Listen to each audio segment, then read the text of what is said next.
All right, so for the 07 CRF 250, the first thing I see is that the fender don't have no screws, the back fender.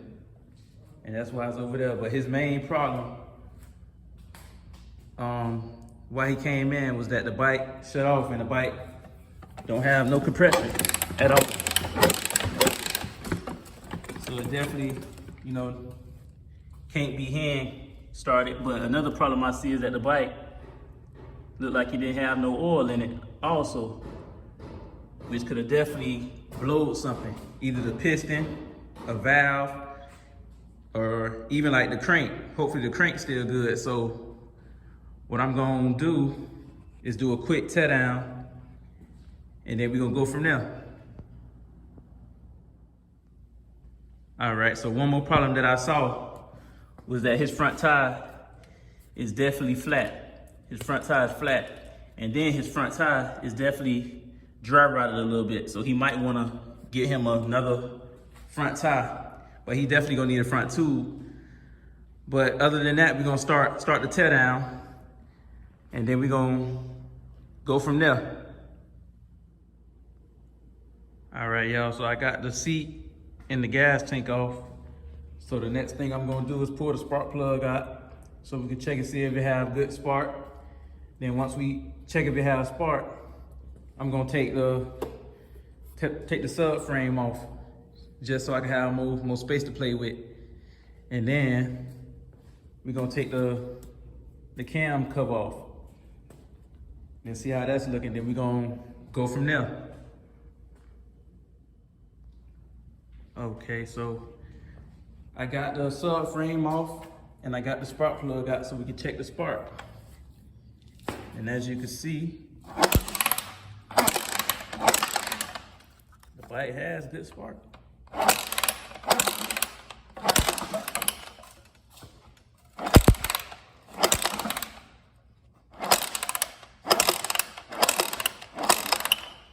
Yeah, so the bike has perfect spark, but we would definitely change that spark plug. As you can see, the spark plug is definitely burnt out. It's over with, corroded in there. So the next thing I'm gonna do is take the cam cover off, and we just gonna check the valve clearances just to make sure. Then we're gonna start taking the top end off. Then we're gonna go from there. All right, so I got the cam cover off. And like I said before you check the valve clearances, you wanna have all the marks at top dead center. You wanna have the stator mark lined up perfectly. Then you wanna have the cam marks lined up perfectly.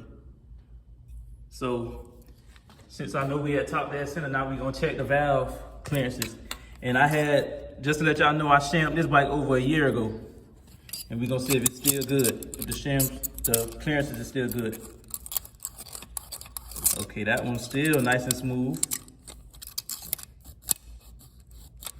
Nice and smooth, okay. Now we're gonna check the exhaust. Still nice and smooth. Okay, so the valve clearances is still perfect after a year, riding the bike. So the next thing that I'm gonna do is start pulling the top end off so we can see what's going on inside the motor. If it's the piston that went bad, or the crank bad, or if both is bad, plus the cylinder. So we're gonna do that, and we're gonna go from there. All right, y'all, so I pulled the top end off, man, and when I pulled the cylinder off, this is what came off with the cylinder. You know what I'm saying, the piston. So this is crazy, this is definitely crazy. So what happened is that his rod snapped inside. The rod snapped, the crank rod. You know what I'm saying? As you can see, it's down in there, and it still spins freely, as we know. So the next thing, what I'm gonna do is pull this piston, try to pull this piston out the cylinder and see how the cylinder look. And then we're gonna see what's going on. Then we're gonna go from there.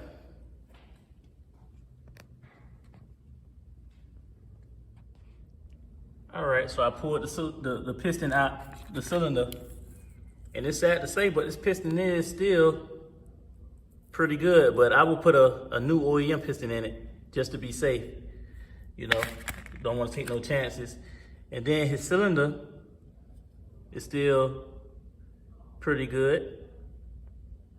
His cylinder's still pretty good. You don't have no deep scratches in it or nothing like that. And then with his valve head is still perfect. It didn't hurt the valves, which is lucky. It did not, you know, tear everything up. Like tear the cylinder head up, the cylinder. Because it would have been, he pretty much needed a whole new motor if that would happen.